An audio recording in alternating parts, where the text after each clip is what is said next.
Yeah! Did I get it right? No, I missed it. I missed it by a little bit. Yeah, we're live. It is 7:33, so a little bit late. But we're we're excited about stuff. So Jimmy is doing the work on the Tahoe right now.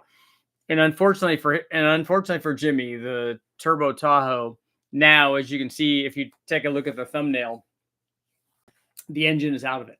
And it's not because the turbo combination was making too much power and hurt the motor. It's not a tune problem. It's not any of that. In fact, it was running great. We had tested turbos, the GTX 3584 RS. We'd run that on there. We had run the G42 on there. We'd run the Roadtrex on there. We run a bunch of NA stuff. The thing ran perfect. It was perfectly repeatable because we ran it NA. We ran it with the turbos and we ran it with the Roadtrex and then ran it again NA. And it was like, yeah, it's still doing exactly what it's supposed to be doing, still doing what it was doing. That's a really good way. And that's something that that was awesome of Jimmy to do. That's something I do on the engine dyno all the time. That's how we verify that the motor is still good. Like if you go and I like to run them NA, as you guys know, I like to run them NA first. And then we add whatever kind of thing. We put a single twin turbo, whatever kind of thing, a cam and a turbo deal, whatever we're going to do. We run it or nitrous and run it up and make 600, 800, 1,000 horsepower, whatever it is, make a big number. And then if you run it again after that and run it NA again, and then the NA curve repeats perfectly like that L33 that I have is like that. It's just like it's got 700 pulls on it, plus how many ever hundreds of thousands of miles it had when I got it. But it still makes the same power. And that's how you know that the thing is still right. Because you make a run and you make 1,000 horsepower, you're like, oh man, after 700 pulls, we had to have heard it, right? No, I get that. You wouldn't believe how many times I get people tell me that, oh, you're gonna wear that thing out on the dyno. No, you're not going to. How many miles does it have on it? It's broken in. It's not going to do anything. It's going to work just fine. In fact, we run boost on it. A lot of times they seal up better. So go figure that out. But as you can see from the thumbnail, the 5.3 in that Tahoe, in that 05 Tahoe is out now. It's not coming out. It's out. It's pulled out already. And so he's going to put together another one and put it in. And the reason for that is he was swapping in because I asked you guys the other night if you thought that noise, that Jimmy heard when they heard something drop down into the pan, if you thought that was the cam bearing. It turns out it was. And I've never run across it. I've done obviously lots and lots of cam swaps, more than most people. And I've never run across it. I have pulled one cam bearing out, but it came out seized on the camshaft.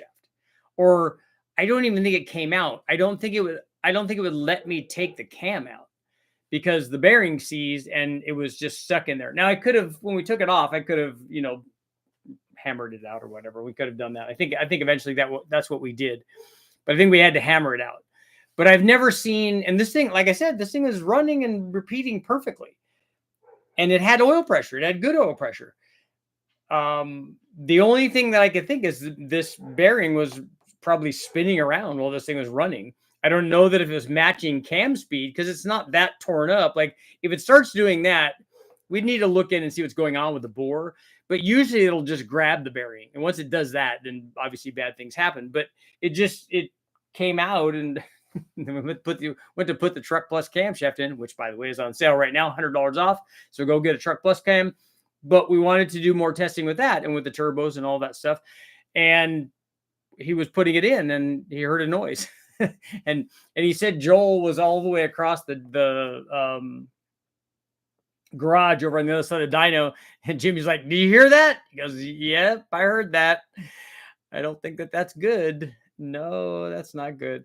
So Joel said, I'm going to drop the pan, which is a huge thumbs up for Joel, jumping up and saying, hey, I'm going to find out what this is. We're going to make this happen. He took the pan off and the pan was like he's like, no, there's no problem. We're good. There's nothing in the pan. Well, it's not in the pan. It's on the windage tray. And so Joel found it on the windage tray. He's like, yep, that's where it is. It's bad. It's a cam bearing. That shouldn't be sitting there because it'll, rotate and lock up. Plus there's no bearing there. I honestly think that the motor would still run like that. I don't know how bad the oil pressure would be with no bearing there. I don't know how much that restricts the oil pressure, but with just an open hole like that, I have to think that the oil pressure would be low, but I think the motor would still run. With only supporting the other bearings. Maybe we'd get a little bit wonky in the middle. I don't know. Man, I don't know if there's enough room for that, but it'd be something interesting to try. That sounds like a Garage 54 thing. I love the guys in Russia doing all the crazy stuff. I was watching one of the Russian things today, and they were showing all the crazy like car stunts that they do. Like they drive through, the guy standing on the roof. The car drives under a bus, which is open in the center, and the guy jumps up and tries to go through the bus and then land back on the car. I'm like, wow, and they're going fast enough where it would really jack you up if that didn't work out right. But it's all of that stuff is very, very cool. But running it without a cam bearing in there would be interesting. I'd like to see what it does, even on startup to the oil pressure. It would be kind of cool. But at any rate, that motor is out. So another one is going to go in. Not that one, because there's no sense in fixing a cam bearing on an LS when you could just go get another one from the wrecking yard. And I think he got one from the wrecking yard. He got it from Joel or something. And so he's going to do a razor blade rebuild on the heads and stuff with just fluff them up a little bit with some polishing compound and the drill. And then, just scrape off the stuff with the razor blade. And he's going to put ring gap in it. And then some ARP stuff, ARP bolts, I think he has. And then put it back in. Then it'll be ready to, put the juice to it. He's trying to locate a 4L80.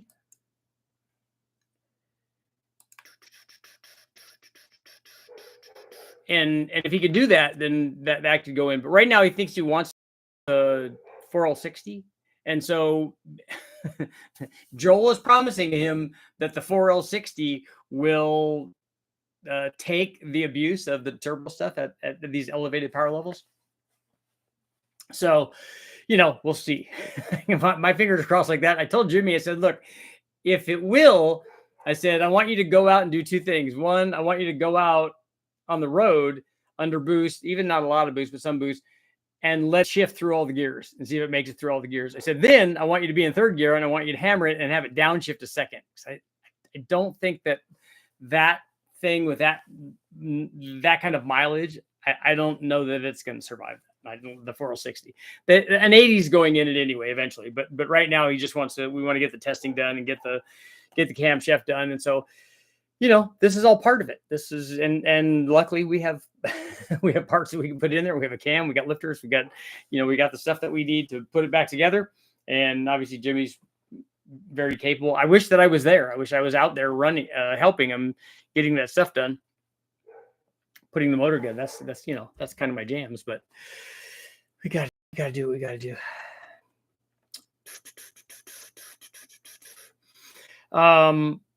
Once the motor goes back in with gaskets and studs and all that stuff, then I think it probably will be, pretty set because if it's got ring gap and it's got studs in it, I think that's pretty set for making, a lot of power. Because with any of our cams, the Ripper cam or the low buck truck camshaft or the Truck Plus camshaft, with any of those and a turbo like the G42, you can go into 4 digits. So you can go into more than we certainly should with that very high mileage transmission.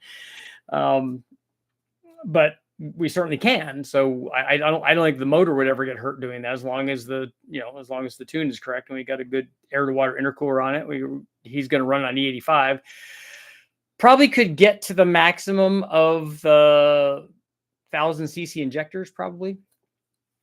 And also, if we wanted to go up into that range after we put a 4L80 in it, we would definitely have to put another pump in, a second 525 pump or 535 pump.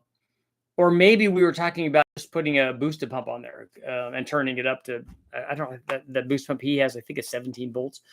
But that would get us a lot farther. So we'll see. We'll kind of figure out where we're going.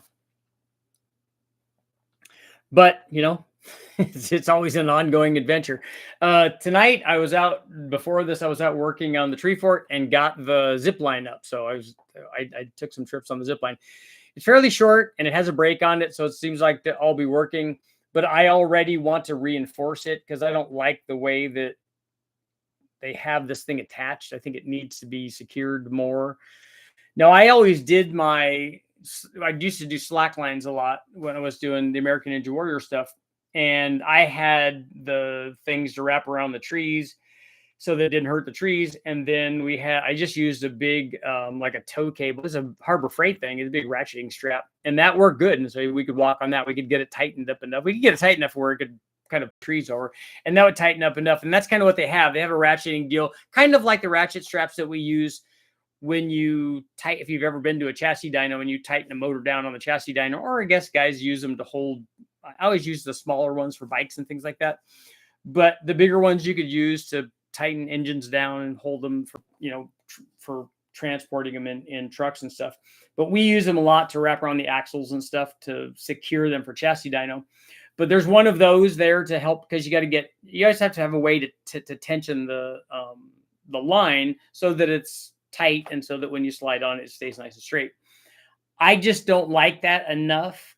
One of the things I definitely didn't like was they supplied the clamps for the, it's like a 2-prong U-clamp for the cable. So you loop the cable over itself, you tighten that down, put a couple of those on there. I even wrap it back around and then tighten it again. So it's not just tightened against a slip. It would have to slip the other way and then go past. And so it's more secure. But the wrench that they supplied is like a stamping of really, really thin material. It's just a stamping, because they send out one with every kit. So that's got to be inexpensive. But the thing is, you can't tighten these things against a cable the way that I would want to tighten them against a cable. First of all, I don't know how good the hardware is, the threaded portion and the nut. Maybe that's why they give you that wrench. But I use a regular ratchet and a 10 millimeter on it, because that's what those are, and got those nice and tight. But now I don't want to. When I put up the last Zipline that we had at the other house, I used a come along cable. And so I might put that up as a secondary attachment so that we know that it would never go anywhere. And the other thing that I'm doing is, because I have enough cable there, I'm going to run a secondary cable above that, like safety cable, and then just attach also attach the slider to that, so that if the first cable for some reason does break, the second one will catch it. So safety first is very important. There. See what you guys got going on. Knowledge, what's going on, Danny? They are they're bulletproof. The motors are, or the transmissions are, or the cam bearings. Modesto's in the house. What's going on, everybody? LM7 getting harder to find. The 5.3s are getting hard to find. We see, sure seems like a bunch of them down in Southern California. Cemetery Hill, what's going on, Rex? The 5.3 in my 04 Avalanche says low oil pressure all the time now. The idle miss went away, though. Well, hey, gotta take the good with the bad, right? That's good stuff. I know I definitely need to take mine apart, and I'm sure it's an O-ring. I'm sure it's an O-ring in the oil pan. Travis, change your sensor. If that doesn't work, then the engine.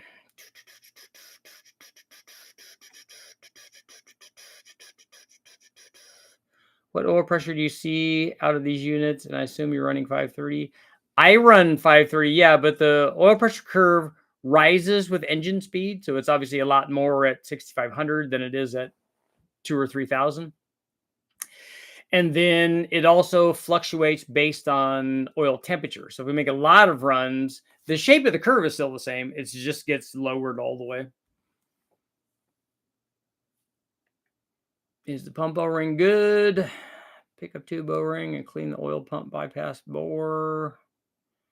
She would have sent the 03 Suburban I pulled the powertrain from, had the second cam bearing from the front come out with a cam. It looked like it rested about a third of the way out for a long time. Yeah, he's gone. I didn't even notice because I don't notice the comments until I go back and then I look, but it seemed like something was amiss. I have a twin turbo L83 together. I have put about 200 miles on it. It runs pretty good at 6 PSI. Nice. So you got your fuel system all worked out on that? That's really the hurdle on those motors. Otherwise, those motors are good. Richard, I'm talking about swapping out my servo at my 700 R4, putting a Corvette servo in there, I hope. Heavy duty servo. Will the shift be smooth cruising or will it be harsh? The servo will probably firm the shift up. Also, this is not a Corvette servo. It's a more aggressive one. Oh, it's Corvette Plus. Nice. I hope I hear the cam bearing drop. Wish my truck cage was done. Be a firmer, positive shift. That's what I was talking to Jimmy about. I think the 4L80 that he found might just be like needs to be rebuilt kind of thing. So he's working on that, and I'm like, well, then needs a shift kit, right? You gotta chirp second. That's what it's all about. That's what owning a car is all about. What do you do to the heads on a razor blade rebuild? What we do is I just scrape all the gaskets off and scrape the surface, and then we take the valves out. And if a lot of times there's buildup back behind the valves, so I hit those all on a wire wheel, and I hit the mating surfaces on a wire wheel just to clean them if there's anything on there. And then what we do is take polishing compound and put it on the seating surface. You'll see it. It'll be fairly evident where the valve is coming in contact with the valve seat. And then we put a drill. You can put a piece of rubber hose over the end, push the valve back in place, put a rubber hose over the end of the valve, grab it with a drill, and then we spin it with the drill and then put pressure on it so that the polishing compound has a chance to like reseat the valve in the guide.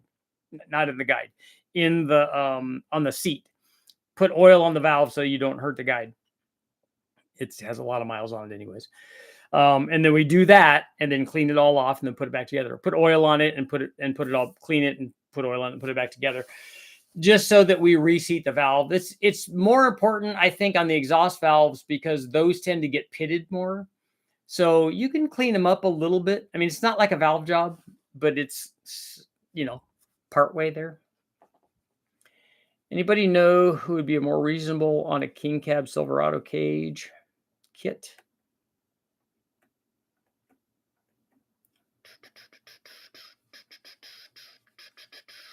Have y'all tested any of the Temu parts? I've got an LS standalone harness coming for a cable drive setup for $60. Yeah, let me know how that works. Are you doing 3rd or 4th gen rods? I don't know what year the motor is. We're not changing rods in it.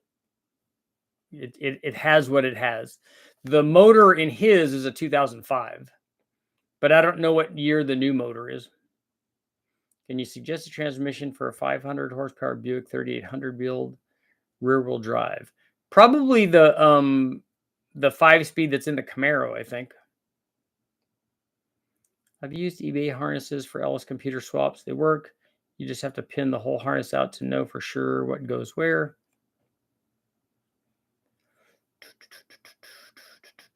Oh, what's our poll? That's right.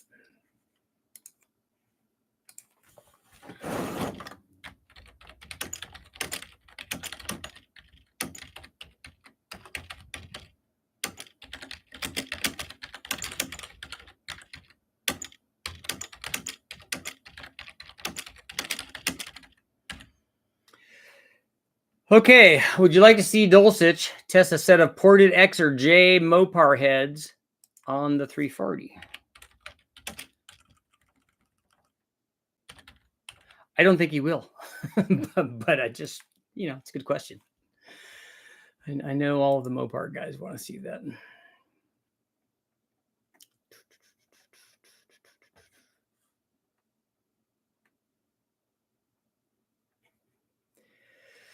Chris, what's going on? I have a chirping lifter at cylinder 1. I did a pull while data logging and it went from a chirp to a loud tick. Still runs great. Thicker oil. Talking to people that think reusing head bolts is nuts. Their heads must be exploding over your Zipline hardware not being ARP. I know it really needs to be, right? That's one area that, because my kids are going to be on it, that I would think, yeah, better hardware. I wouldn't mind spending that. But camshaft sounds better, Chupacabra or Truck Norse? Sounds better like at idle or wide open throttle? I don't know that you could tell the difference between those two. Is there a way to tune to have no chop with a 221, 239, 112? What motor do you have 639 lift in? Is it an LS7? I want to put the Series 2 3800 in my Ranger, so probably stay auto, but manual maybe. Don't even know what transmissions are an option. Definitely a street vehicle, not a drag truck. Does anybody know what the 3800 that bell housing, like what automatics does he have for options for rear wheel drive? I would imagine that the Camaro one is going to be the same too. Roasting first and second sideways out of third. That's what it's all about. Salem, they sound similar. The Lowbuck or the Truck Plus or the Truck Norris, which is a good cam, and the Chop Copper, which is also a good cam. But he's saying save money and get our Lowbuck truck. It is less money than those, and will sound like those.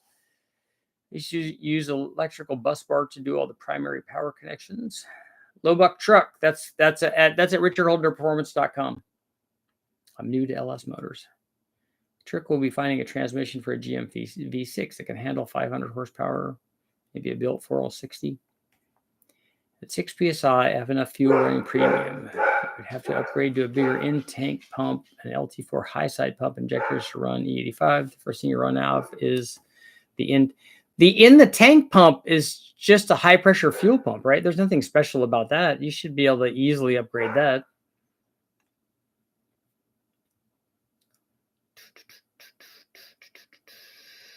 In any case, the transmission from a V6 Camaro S10 should bolt up. Getting it to handle 500 horsepower will be the trick. An air-cooled ProCharger versus a turbo. Will the ProCharger accept more timing versus the turbo due to back pressure from the turbine?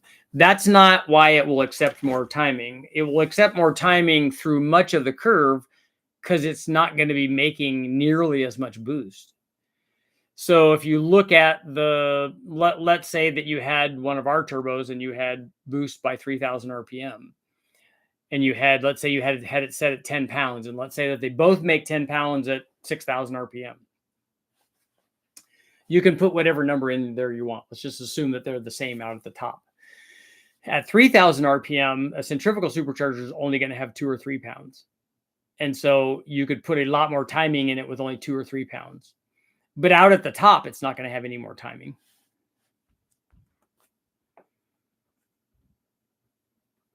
I do love a manual. Long time. Bunty, what's going on? Just picked up an LS Swap 64 Cadillac convertible. Nice. Told it has 6-liter. Just went to check because I saw 823 heads and just confirmed I have an L92 with a 4L70E. Okay. L92 is good. And 823 heads are good. That's a good motor. Even if it was a 6-liter with those heads, it would still be really good. I've loved Dulcich to test R5P7 heads on a Hemi. Be expensive for the outcome, probably. Motors L83 BTR Stage 2 Turbo Cam. Yes, I know all cams are turbo cams. It's a daily driver, so I want low chop while waiting for the kids. You want chop or you don't want chop? 300 uses GM V6 bell housing. There should be plenty of V6L 4L60s available. 3800 is the metric 60 bolt pattern. Any of the V6 Camaros? Yep, we got that. I did have a good conversation with a gentleman about 4.3 stuff today. So we were on the phone for, this is what happens. And this is why I try to not do lots of phone calls. I was probably getting up near 2 hours or something. But he has a bunch of V6 stuff. Unfortunately, he didn't have anything that was exactly what I wanted, like a set of standard 23-degree heads like a Brodix or a GM head or something like that, if those exist. He has some like raised runner stuff. So I might be, and an intake manifold and valve covers and kind of most of the things that I would need. So I might be trying that on a 4.3. So it'd be good. Richard, I'm building my 496 stroker, 9.2 to 1, 300 cam. What size turbo should I run for the street? What power do you want? Finish my E85 swap, my Avalanche. Stock tune only adds 4 degrees of timing with ethanol. I'm about to make it way more. It might only have that much leeway. If you compare it in compound turbo setup versus twin, I have run a compound setup, but not anything that was optimized. It was just with two turbos that I happened to have. I personally don't think that an LS needs to have a compound setup because there's no problem with ever spooling of a turbo on an LS in any sort of reasonable power level. Did you tell us how the 5.3 died? My 5.3 didn't die. Jimmy's did. The Jimmy's in the Tahoe did, and it happened. It was still running, and he took it apart to do a cam swap. And when he was doing the cam swap, one of the cam bearings fell out.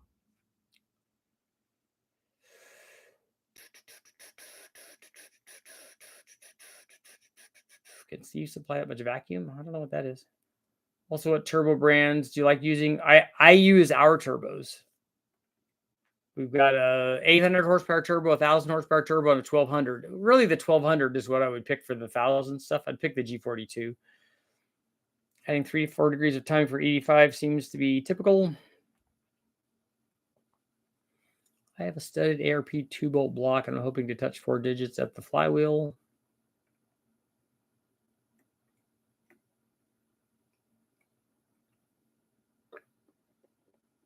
Are you wanting to do a single or twins on your big block?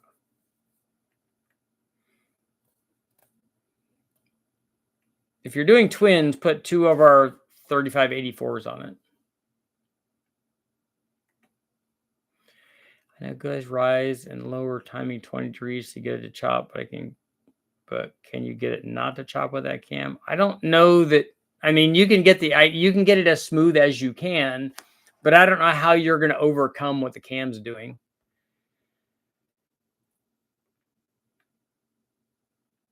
If you're hearing certain comments, I realize that some people are more concerned with getting caught by their wives than tech inspectors. A whopping 15 degrees of timing is all it had. Good time to upgrade cam journals. It has nothing to do with cam journals. It has everything to do with this. The cam bearing was loose in this motor. His Tahoe is 2-wheel drive, but it was running when it was removed.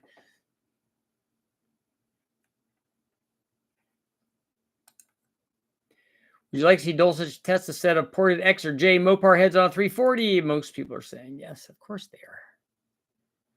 That's not an interesting phenomenon because I kind of like it, but when you do a test on something, what that does is stir something in people that they want a test of more things. You know, that's how it is. That's what the stock trucks have. It's barely 12. The Corvette has the most at 20. Camaro 17. I don't know what you're talking about. You're talking about those numbers at wide open throttle? Because that's not what we see. Maybe when it's pulling timing on the knock sensors.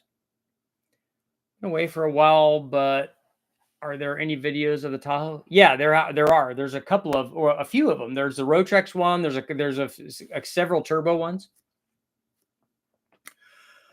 Wanting twins on my big block, but what are the single turbo options for a 496? Will back pressure be a problem at the high horsepower levels? It depends on if we're only going to 1,000, that's not a problem. If you're wanting to go, if by 1,000 you need 12 or 13, then you need a turbo that's going to be able to do that. I've got my laptop open right now, 1,000 logs for everything. So you're still only saying that your thing is doing that. But like I said, when we run them and log them, that's not what we're seeing. LQ9, 799 heads, low buck cam. What would you run for timing on 93? If it's in the car and you're running at 200 degrees, it's probably only going to be, I don't know, 24 or 25 maybe at the horsepower peak. Yeah, Steve, the Tahoe are all the things that we're talking about are on my channel.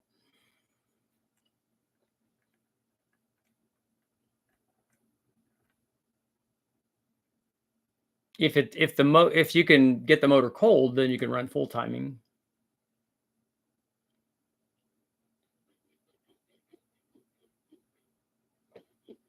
Travis, I'll get the logs from Jimmy.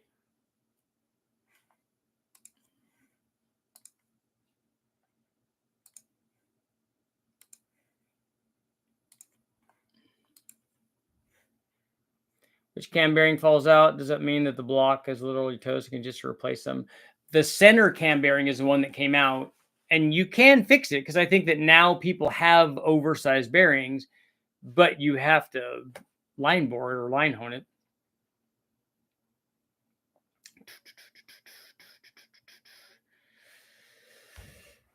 Let's see.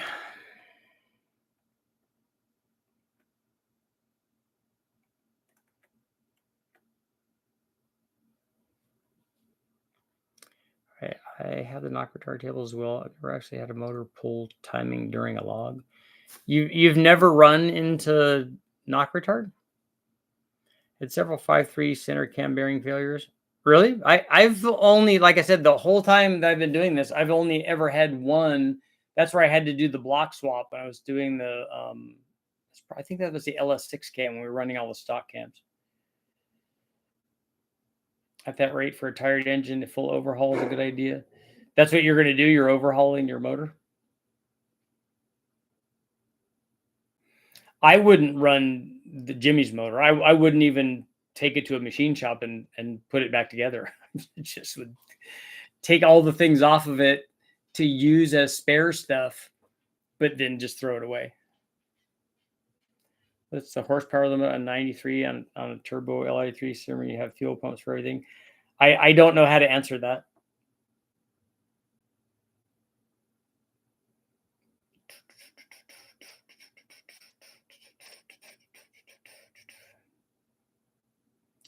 Intake air tempo pull timing. Yep, definitely.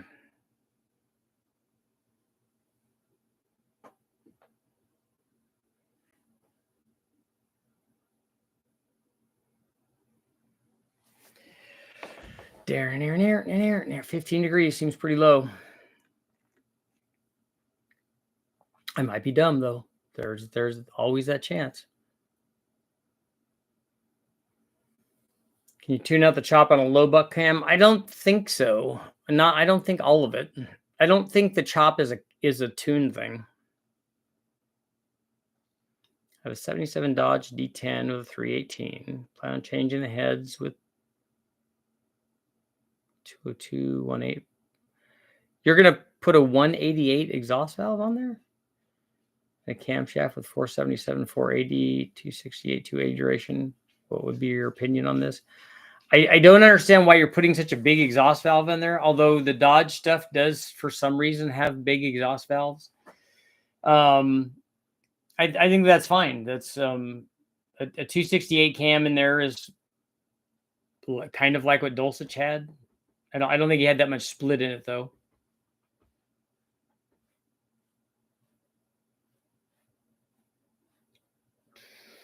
Ever mess with 1.8 Miatas? Yeah, in fact, I made some manifolds for him.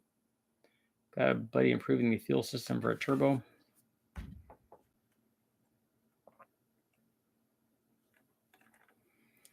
The lopiness is very mild. 82% on the Dulcich thingamabobby.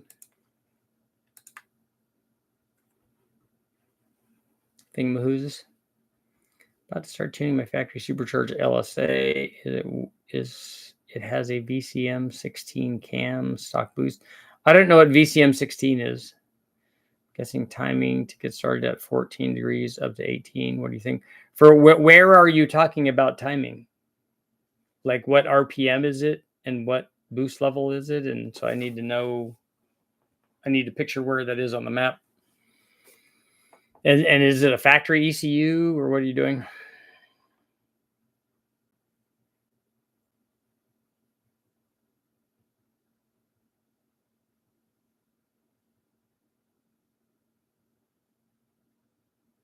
Make intakes for Miatas? No, they're not available everywhere. I said I made an intake. I actually made multiple intakes because I made intake manifolds, custom ones for just because we were testing them to see if we could make more power than the stock one, and it turned out we could. I made some adjustable ones for the 1.6 and the 1.8 back in the day, and then we made finished versions of those because when they were adjustable, we could change the runner length. Had a crazy problem on a 91 Toyota pickup. The owner said made a big pop and turned off. It wouldn't restart. Check fuel pressure 0. By power to the pump, good pressure. Found paper. Dial bore gauge cam housings on a cast iron 6-liter. Had all 3 center bearings spun. Block still in factory tolerances around. Seems to be weak bearings. Oh, do you think it's a metallurgy in the bearing problem? I know that the way that GM does it is they install the bearings and then hone them for the cam. I don't know if that has an effect on it.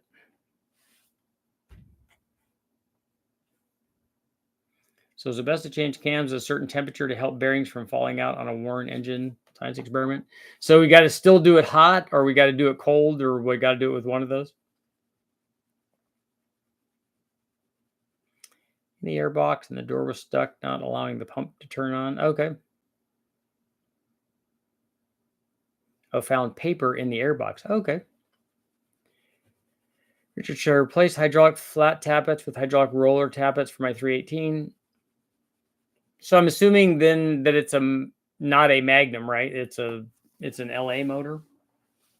Dulcich, the one that we just ran with Dulcich, was a flat tappet, although it had old flat tappet lifters and an old flat tappet cam that had been around for a really, really long time, that had been on the shelf for a really, really long time. So I don't know if there's more of a problem now with the flat tappet stuff. Guess what I'm asking is at what horsepower level do you need to go to E85 with a turbo? I don't know that that's a mandatory thing. You will make more power at every boost level with E85, 1 from the E85 and 2 from being able to run way more timing with E85 than you run on pump gas. So it's not like, okay, at 600 horsepower, now I need to go to E85. At 1 pound of boost, E85 is better. And it just gets better and better as you try to go up in more and more boosts because the pump gas won't tolerate that. You'll just have to keep taking timing out of it.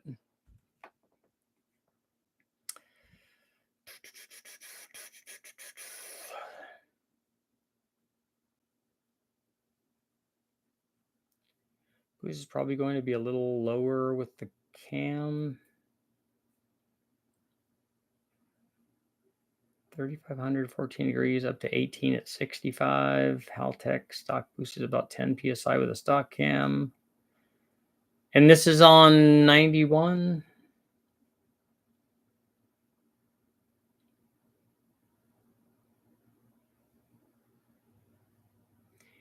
You need specific oil for flat tappet engines on a V8. We don't use different oil for those. We do for break-in, but not otherwise not.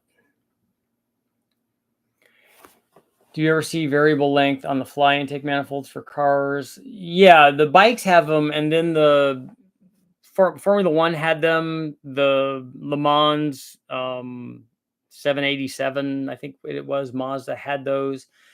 Various people have done it. It's cool. It's neat when you can see them adjust. I think people forgot how to heat treat flat tappet lifters or something. Yeah, I've seen guys DLC coat the face of those and nitride the lobes and all kinds of stuff.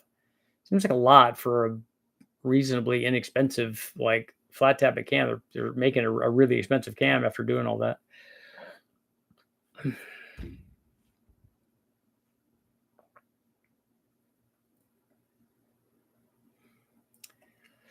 Log intake air temp and manifold air temp 90 to 100 degrees. Intake air temp would be around 120 degrees. Manifold temp. I know it's a loaded question. Yeah, there's not a, and people want the same thing, Crawfish, with how much boots can I get away with stock ring gap? I don't know. Watch the guy pinning the LS cam bearings. Guy claimed the bearings were bad to lose pressure.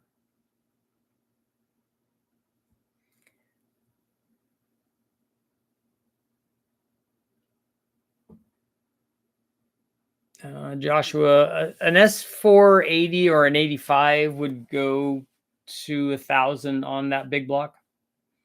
It's not going to be terribly responsive, but it won't be bad on a 496. CDDP oil for break-in. Is that what you're asking? Found an L33 on Marketplace for $600. That's a good deal. Make sure there's not something wrong with it. I had to go back in memory to find out why it backfired. It had timing set 10, should be 5. Distributors turned all the way back. Thermal position sensor causing the timing to advance. My 318, should I modify my dual plane intake and grind it into a single plane, or should I purchase a single plane? You should do neither one of those. Haven't been around an alcohol or avgas car.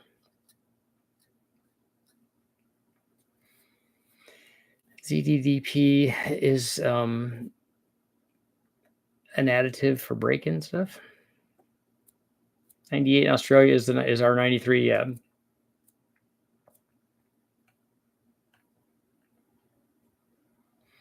L33, 200,000 miles, about to install BTR, truck Norris, NSR cam, plan on running it to 6,500. Should replace the springs anyway? If yes, do you have anything on RHP that would work? Yes, we do. We have springs. We have the BTR springs that he would sell you for that thing. We have them, and they're inexpensive. They're like $79 or something. I would put those in if you're planning on doing 6,500 shots a lot. And also more because not that the NSR cam can't be run with the smaller springs that are on that L33. That's a 799 head. It might have 550 springs on anyways, but I would check that and make sure. But my point is that the springs wear though. If they have 200,000 miles on them, the springs, they're not the same as they were when they were new. Good luck with EDM oiling holes and flat tappets. It's not a guarantee. Check my log. Stock truck peaks at 24 at 3,200. Then timing dives. They have more timing at wide open throttle at 3,200 than they do past 3,200.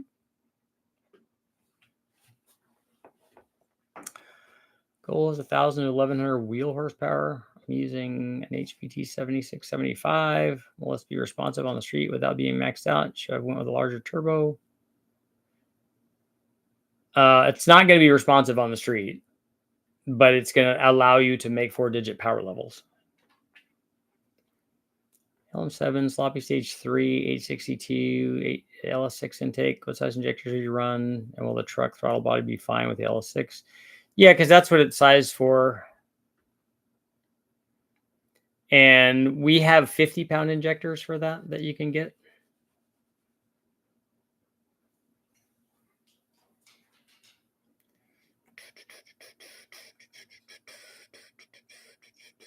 Shadow, what was your comment about? What's the tensile torsion strength thing of what? What's the best engine and setup for towing? There's not a best. There are stuff that will satisfy your needs and achieve your goals. Good question. What would you prefer, Richard? Mechanical advanced distributor or vacuum advanced, and why? For what? What am I trying to do with it? Am I trying to cruise around and get mileage? What am I trying to do? Am I trying to drag race? Am I trying to tune it? What is the deal here?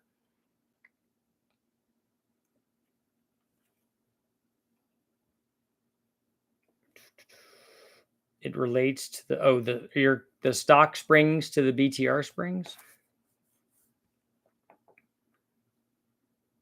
My 2002 LS1 Camaro tune is 46 degrees at low to mid range RPM and 36 at wide open throttle.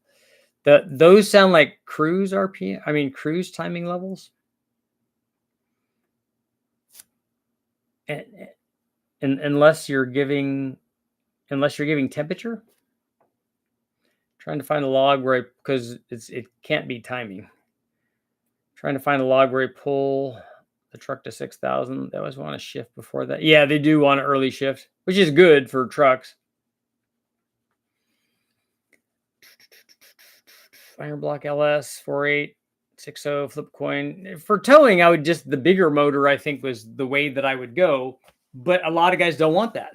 they want to be able to tow, but they also don't want they want better mileage and stuff. So there's a lot of things that go into that. So most horsepower could I make with a built L92 NA?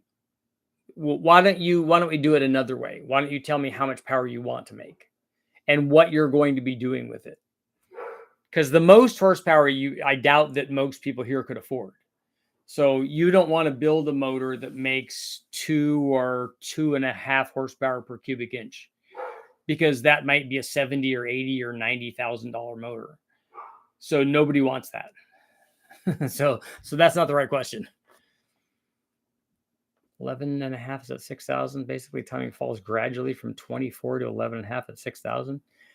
Doesn't that seem opposite of what should be happening with timing? It's way more likely to detonate with 24 degrees at 3,200 at wide open throttle than it is at 11.5 degrees at 6,000. Thanks for answering my question. Motor's built. I'm just anxious to see what it can do. All right, man. Yeah, you got enough turbo for that power level. That's all you need.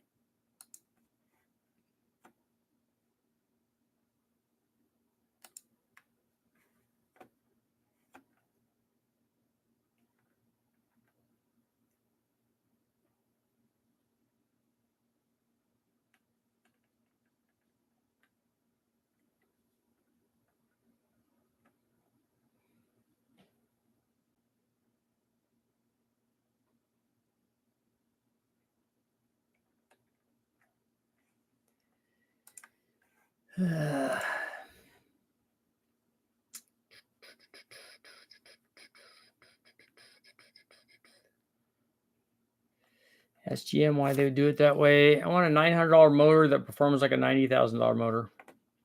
That's easy. You can get 2.5 horsepower per cubic inch with not a whole lot of boost. It's really easy.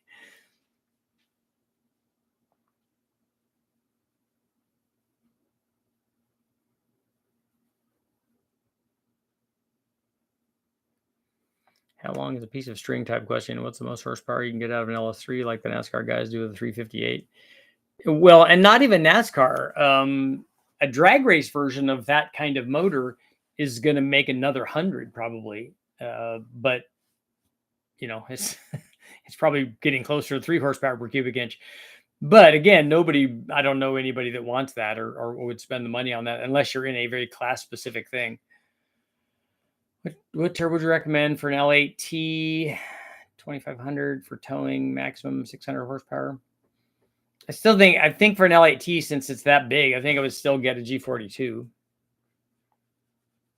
Can't find a clean log. Converter so loose. Instantly at max timing. Probably makes it pretty sporty that way though, right? I learned recently, at least for 2019 plus GMT, the RPO codes are on the driver's door seal as a QR code. Oh, okay. James, where are you at?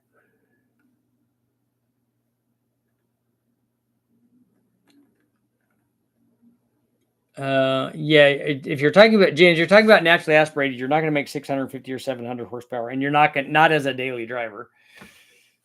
You should be looking at sub 600 horsepower is a more realistic if you're going to daily it. With a turbo sub to simply a self-tune, can you just lock the timing at 16 and say up the boost to up the horsepower? Well, it's not going to make the most power at 16, and 16 might be too much for high boost at low RPM. So having a curve in there based on both RPM and boost would be a way better way to go. I think an LS3 with a hot cam or a 5.3 with a 3584 is both. Yeah, either one of those would be good. I mean, the 5.3 would make a lot more power, but a turbo 5.3 is so easy to make power with.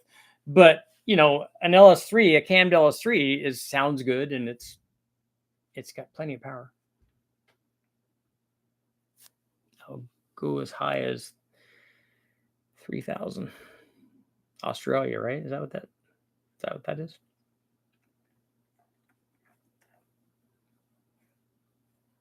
I'm excited. I got the Zipline. It needs to be really much longer now. Now that I've done like the Superman one and the ones that are, you know, I don't know, you're up above the trees and stuff. It's really cool. Not up above the trees, but in the trees. Technically, mine's in the trees too. It's just only 6 or 8 feet in the trees.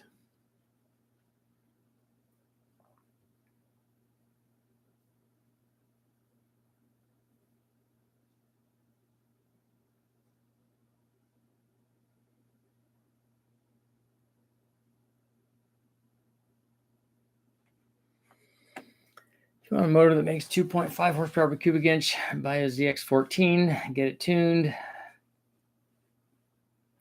Yeah, bike engines are nice, and they can make those really high specific numbers because they're awesome, because they got all the right stuff. But they make power at a really high engine speed, which helps them with specific output. You get a Formula One motor that's running 15 to 18,000 or whatever. It makes good power. Cordell, thank you very much. Hit the thumbs up buttons. That's right. We got 88 and 51. Random. That's good. We like random. We like randomizers. What is the equivalent cam to a comp 259? So using 6 liters, that would be used in an L92. Watching live and don't want to jump off to watch old videos. I don't know what a 259 is. Are you saying maybe a 459 or a 469?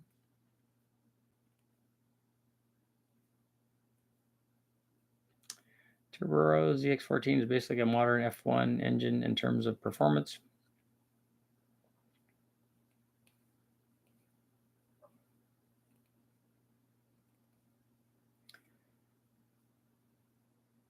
The inlet air temperature dropped during the run.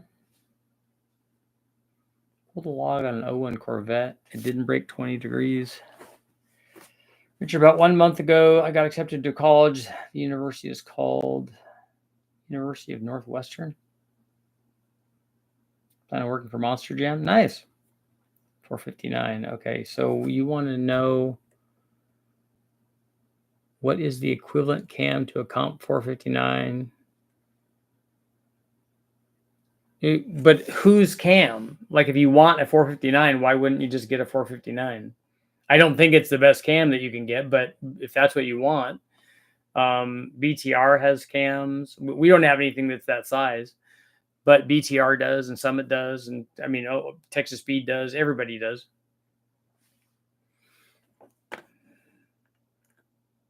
Congratulations on getting accepted.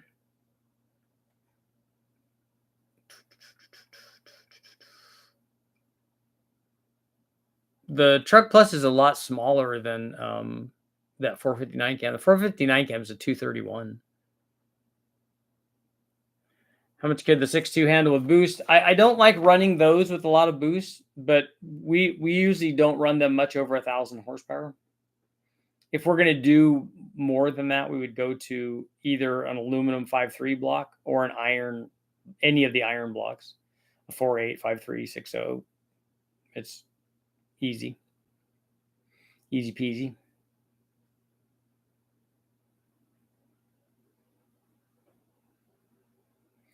Found I'm going to be a dad next year. Congratulations. Take over payment on a prefab family. Nicely put. I'm excited, scared. Gonna have a little girl. Hey, it's a new world, man. And it's got all kinds of awesomeness, and the awesomeness outweighs all of the struggle. There will be struggles. Oh yes, there will. But the awesomeness is more than that.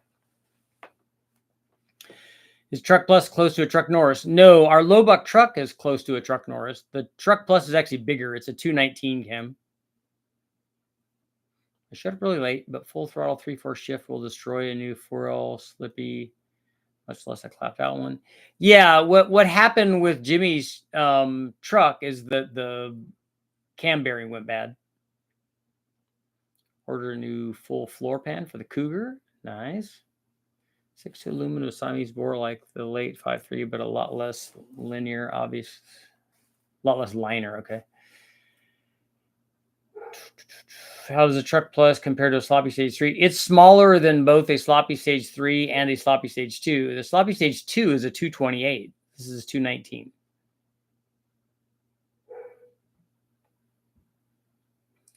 I'm doing engineering. That's good though. That's no joke.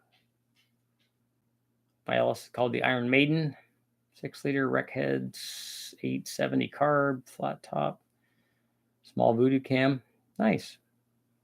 As long as it will, as long as you can mash the tire, I mean, mash the gas and spin the tires, that's all good. Good for a 2008 Suburban with a turbo in its future? Yes, if this is the aluminum motor that you're talking about. There's no bad choice on an LS. No bad. Oh, the Truck Plus. Is the Truck Plus? Yeah, no, the Truck Plus is good. Again, it depends on what you're trying to do. Some guys want like 50 horsepower gains, nice for them. They want a little bit better idle. That Ripper cam, which is on sale, is a good choice. Some people want the low buck truck camshaft, which is really good. More low speed power, and then better on top than the Ripper cam. The Truck Plus makes the most peak power, but it sacrifices power below like 5,000 compared to the low buck truck. So again, that's why we have different ones for the things that you're looking for. Who's doing a wide open throttle 3/4 shift? That's over 100. Yeah, that's right. 4.8 looking for some pickups. Can I use a low buck truck here in California? If you're asking if the cam is emissions legal, it is not. I don't know of any that are other than stock ones. My plan is to work in a pit crew and work my way up to being a monster truck driver. There you go.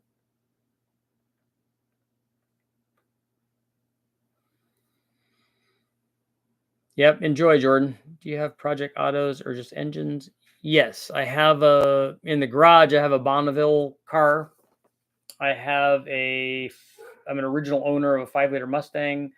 The Silverado is going to be a project thing here pretty soon, because I'm pretty sure that the motor with 350,000 miles, it's all stock right now, but it's had stuff on it. We put an M90 on it, and it might have something else on it.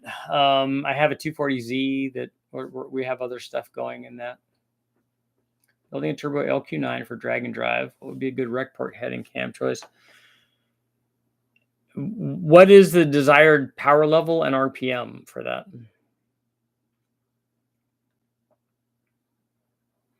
Not trying to set the world on fire, just a little noise. My turbo F100 6-liter shifts 4.5 at around 120 going down the track. Struggle's worth it, yeah.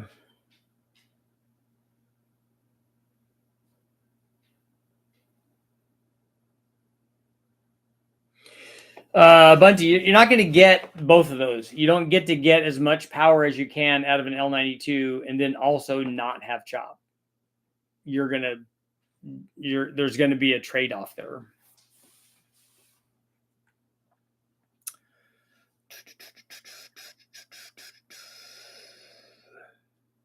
Did you fill everything in your garage back up with gas? I do. I haven't. I did fill the gas can back up.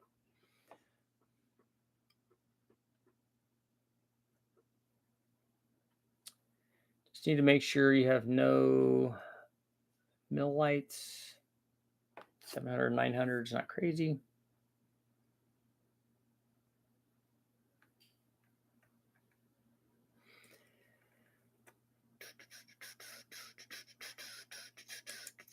It already turned off the goal. We had a goal. I mean, we had a poll, right? Yeah, so that's all good. All right, it is time to go. Thank you guys all for showing up. I'm going to try to do some more nighttime work now. It's probably getting dark. Nighttime work on the Zipline. I also have water cannons, Gatling guns that light up. That's for, for protecting the fort, I guess, at night, doing night maneuvers. It's all good, man. We will see you guys all tomorrow.